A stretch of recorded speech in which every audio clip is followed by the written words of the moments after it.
नमस्ते। कैसे हैं आप सब लोग?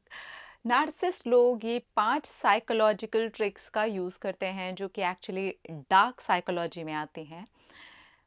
आपको मैनिपुलेट करने के लिए, आपको परेशान करने के लिए और अपने अंदर ही अंदर अपने आप को जीतता हुआ देखने के लिए। नार्सिसिस्ट एक ऐसी पर्सनैलिटी होती है जो ये सोचती है कि एक्चुअली उसके आगे कोई है ही नहीं। वो बिल्कुल सही है, वो कभी गलत हो ही नहीं सकता, वो 100% हमेशा सही ही रहता है। वो चाहे कुछ भी करे, वो एक्चुअली सही है। तो इस तरीके की जो पर्सनैलिटीज़ होती हैं, वो इस तरीके के डार्क साइकोलॉजिकल ट्रिक्स खेलती हैं माइंड के साथ, जिसमें जो उनका सामने इंसान होता है, जो उनके सामने पड़ा होता है ना, वो मेंटली वीक हो जाता है, क्योंकि वो इस तरीके की ट्रिक्स खेल रहे होते हैं। सबसे जो पहली ट्रिक है, वो मैं यहाँ पर डिस्कस करना चाहूँगी, वो ये है कि वो बिल्कुल ही शांत हो जाते हैं। जैसे कोई बात हुई, लड़ाई हो गई या अचानक से कोई ऐसी बात हो गई जहाँ पर आप दोनों के बीच में कुछ मनमुटाव हुआ, वो एकदम से शांत हो जाएँगे। उनका जब मन करेगा, वो एकदम से शांति वाला खेलना शुरू कर देंगे। कभी बहुत कोई खुशी का माहौल है, वो तब अचानक से शांत हो जाएँगे।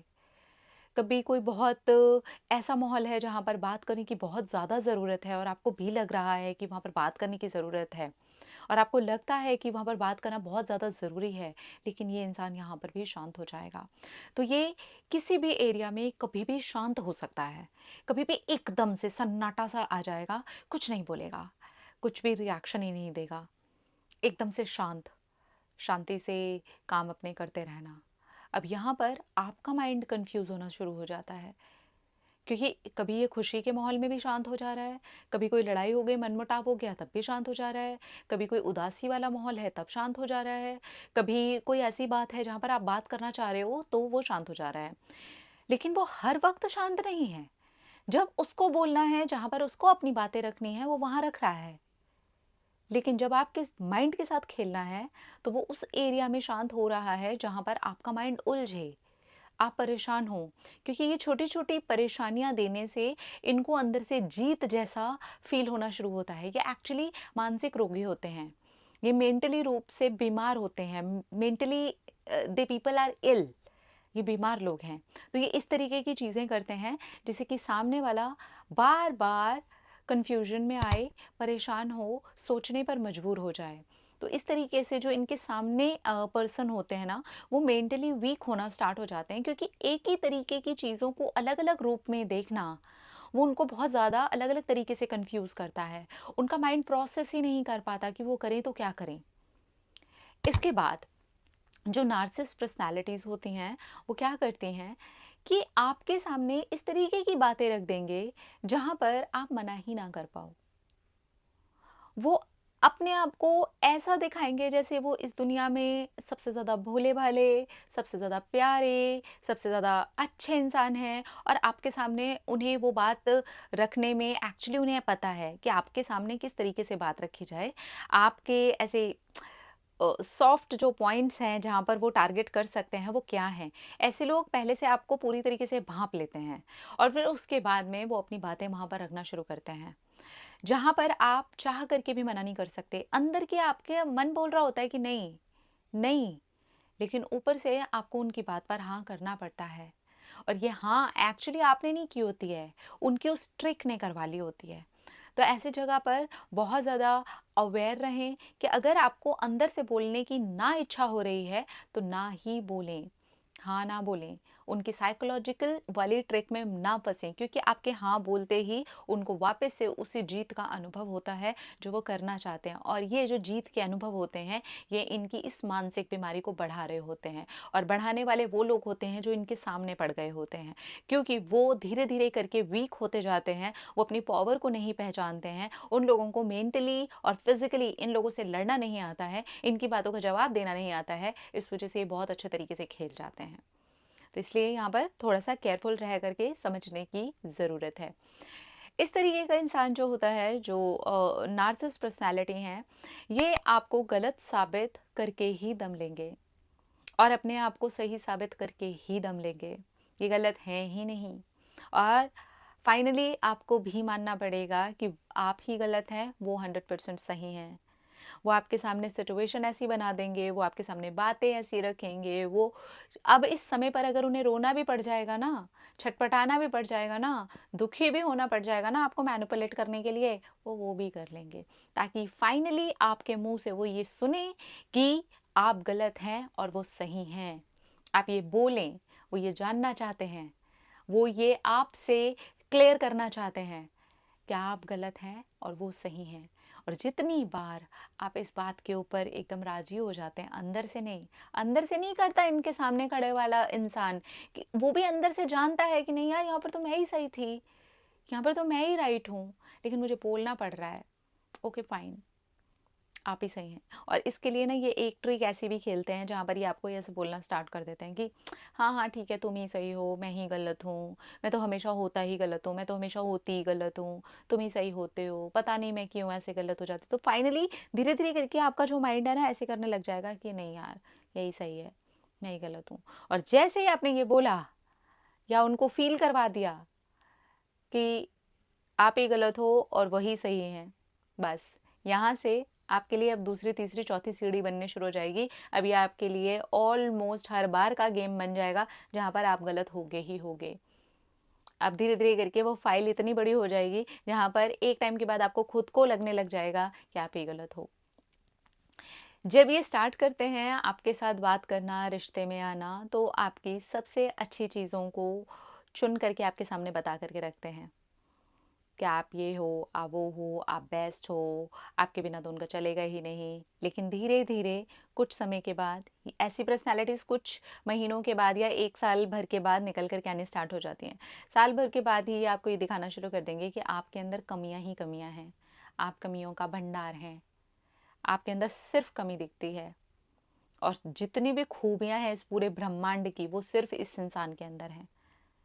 और एक टाइम के बाद आपको इस तरीके से आपके मेंटली आपको मेंटालिटी को आपकी बेसिकली आपके पूरे माइंड को इस तरीके से ट्रैप कर लिया जाता है जहाँ पर आपको खुद को लगना स्टार्ट हो जाता है कि आप ही गलत हो, आपके अंदर तो कमियां ही कमियां हैं, आपके अंदर तो कोई खूबी नहीं है, जो भी खूबी है इस इंसान के अंदर है। और इसी वजह से नार्सिसिस्ट को छोड़ना बहुत ज़्यादा मुश्किल हो जाता है, बहुत मुश्किल हो जाता है, ऑलमोस्ट इम्पॉसिबल हो जाता है, क्योंकि एक तो वीक बना दिया गया है, मेंटली आपको तोड़ दिया गया है, आपके अंदर की सारी खूबियां आपने खुद ने ही देखनी बंद कर दी होती हैं, आपको सिर्फ अपनी कमज़ोरियां दिखाई देती हैं, अपनी बुराइयां दिखाई देती हैं, अपनी कमियां दिखाई देती हैं।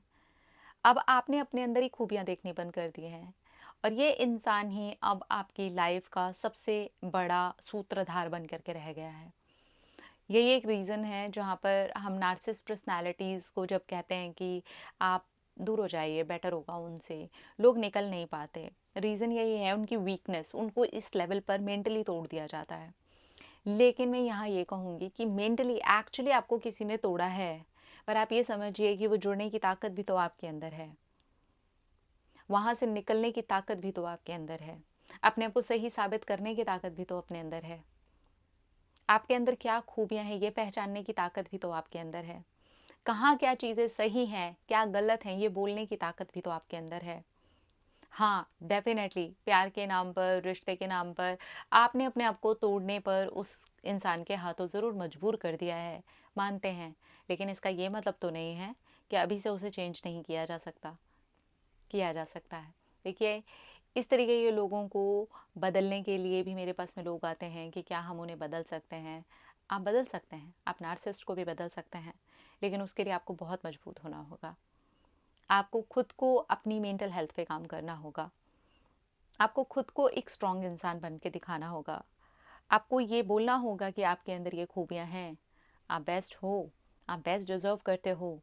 आप उनको छोड़ देने के लिए एक पल के लिए भी नहीं डरोगे। जब आप इस तरीके के लोगों के सामने आकर के खड़े होते हैं और अपने मन की बात बोलते हैं, तो जाकर के आप इनकी जीत के ऊपर खलल डालते हैं। तब जाकर के आप इस पर्सनैलिटी से जीत सकते हैं और इस इंसान को भी आप बदल सकते हैं। लेकिन मैं यही कहूँगी, अगर उस तरीके के रिश्तों में, उस तरीके की मजबूरियों में आप नहीं फंसे हैं और इस तरीके का इंसान आपकी लाइफ में है, तो बेहतर होगा कि दूर हो जाएं। अपनी ज़िंदगी को खामखा किसी गड्ढे में ना डालें, क्योंकि एनर्जी वाइज आपने शायद इस तरीके की एक एनर्जी को अट्रैक्ट कर लिया है, लेकिन ये इसका मतलब नहीं है कि आप ज़िंदगी भर सहते रहें, उसे ढोते रहें। हाँ, जहाँ पर ऐसा है कि मजबूरी ही बन गई है, उसमें बच्चे भी छोटे छोटे इन्वॉल्व हो गए हैं, चीज़ें ऐसी हैं जहाँ पर अब आपको कुछ भी करके इस रिश्ते के अंदर रहना ही पड़ेगा। मेल फीमेल दोनों में से कोई भी नार्सिसिस्ट हो सकता है। तो आपको थोड़ा सा ध्यान यहाँ पर रखने की बहुत ज़्यादा ज़रूरत है कि अपने आप को मेंटली स्ट्रांग बनाएं, अपनी खूबियों पर काम करें, अपनी ज़िंदगी में काम करें। जहाँ पर ना बोलना होता है वहाँ ना बोलना सीखें। ज़बरदस्ती अपने अंतर मन की आवाज़ को इन लोगों के सामने ना मारें, क्योंकि जितनी बार आप मारते हैं आप इन्हें जीत दिलवा देते हैं, लेकिन जितनी बार आप अपने लिए बोलते हैं, आप अपने लिए खड़े होते हैं, उतनी बार एक्चुअली ये लोग हारते हैं। और धीरे धीरे करके इनकी मेंटालिटी भी चेंज होनी शुरू हो जाती है। शुरू में ये आपसे बहुत लड़ेंगे, शुरू में ये बहुत नाराज़ हो जाएंगे, शुरू में इन्हें बहुत बुरा लगेगा, शुरू में हो सकता है कि आपसे बात भी करना बंद कर दें, लेकिन धीरे धीरे करके, क्योंकि वो ये जान चुके हैं कि आप उनके शिकार हैं, आपको उन्होंने शिकार बनाया है, तो वो आपको जाने नहीं देंगे। भले ही अब कुछ दिन के लिए उनको आपके सामने झुकना क्यों ना पड़े, तो वो झुक भी जाएंगे, लेकिन जहाँ मौका मिलेगा आपके ऊपर पंजा मार देंगे। इसलिए मैंने यही कहा कि ऐसे लोगों के सामने आपको मेंटली बहुत ज़्यादा स्ट्रांग होना होगा। अगर तो आप बहुत ज़्यादा स्ट्रांग हो सकते हैं, बोलने वाले हो सकते हैं, अपने लिए स्टैंड लेने वाले हो सकते हैं, अपनी खूबियों पर, अपने ऊपर, अपनी मेंटल हेल्थ के ऊपर, अपनी फिजिकल हेल्थ के ऊपर काम करने वाले हो सकते हैं, देन डेफिनेटली आप इस रिश्ते में रह करके खुद को भी चेंज कर सकते हैं और उन्हें भी चेंज कर सकते हैं।